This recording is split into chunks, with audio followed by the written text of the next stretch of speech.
Lukas 18 ayat 1-8.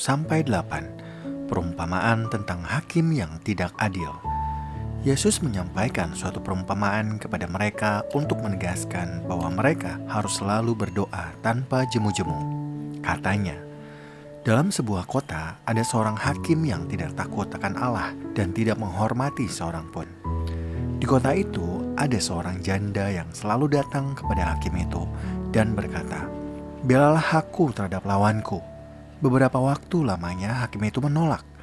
Tetapi kemudian ia berkata dalam hatinya, "Walaupun aku tidak takut akan Allah dan tidak menghormati seorang pun, namun karena janda ini menyusahkan aku, baiklah aku membenarkan dia, supaya jangan terus saja ia datang dan akhirnya menyerang aku." Kata Tuhan, perhatikanlah apa yang dikatakan hakim yang tidak adil itu. Tidakkah Allah akan membenarkan orang-orang pilihannya yang siang malam berseru kepadanya? Apakah ia mengulur-ngulur waktu sebelum menolong mereka? Aku berkata kepadamu, ia akan segera membenarkan mereka. Akan tetapi, jika Anak Manusia itu datang, apakah ia akan mendapati iman di bumi? Lukas 18 ayat 9-14. Perumpamaan tentang orang Farisi dengan pemungut cukai. Kepada beberapa orang yang menganggap dirinya benar dan memandang rendah semua orang lain, Yesus menyampaikan perumpamaan ini. Ada dua orang yang pergi ke bait Allah untuk berdoa. Yang seorang adalah Farisi dan yang lain pemungut cukai. Orang Farisi itu berdiri dan berdoa dalam hatinya begini, "Ya Allah, aku mengucap syukur kepadamu, karena aku tidak sama seperti semua orang lain, bukan perampok, bukan orang lalim, bukan penzina, dan bukan juga seperti pemungut cukai ini. Aku berpuasa 2 kali seminggu. Aku memberikan 1/10 dari segala penghasilanku." Tetapi pemungut cukai itu berdiri jauh-jauh. Bahkan ia tidak berani menengadah ke langit. Melainkan ia memukul dirinya dan berkata, "Ya Allah, kasihanilah aku orang berdosa ini." Aku berkata kepadamu, orang ini pulang ke rumahnya sebagai orang yang dibenarkan Allah, sedangkan orang lain itu tidak. Sebab siapa saja yang meninggikan diri, ia akan direndahkan, dan siapa saja yang merendahkan diri, ia akan ditinggikan. Lukas 18 ayat 15-17. Yesus memberkati anak-anak. Lalu datanglah orang-orang membawa anak-anaknya yang kecil kepada Yesus, supaya ia menyentuh mereka. Melihat itu, murid-muridnya memarahi orang-orang itu. Tetapi Yesus memanggil mereka dan berkata, "Biarkanlah anak-anak itu datang kepadaku, dan jangan kamu menghalang-halangi mereka, sebab orang-orang yang seperti itulah yang punya kerajaan Allah. Sesungguhnya aku berkata kepadamu, siapa saja yang tidak menyambut kerajaan Allah seperti seorang anak kecil, ia tidak akan masuk ke dalamnya." Lukas 18 ayat 18-27. Orang kaya sukar masuk kerajaan Allah. Ada seorang pemimpin bertanya kepada Yesus, "Guru yang baik, apa yang harus aku perbuat untuk memperoleh hidup yang kekal?" Jawab Yesus, "Mengapa kau katakan aku baik? Tak seorang pun yang baik selain Allah saja. Engkau tentu mengetahui perintah-perintah ini. Jangan berzina, jangan membunuh, jangan mencuri, jangan memberi kesaksian palsu, hormatilah ayahmu dan ibumu." Kata orang itu, "Semuanya itu telah kuturuti sejak masa mudaku."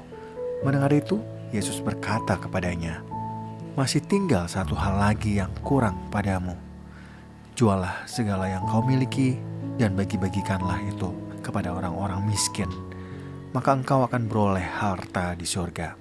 Kemudian datanglah kemari dan ikutlah aku." Ketika orang itu mendengar perkataan itu, ia menjadi amat sedih, sebab ia sangat kaya. Ketika melihat bahwa ia menjadi amat sedih, berkatalah Yesus, "Alangkah sukarnya orang yang banyak harta masuk ke dalam kerajaan Allah.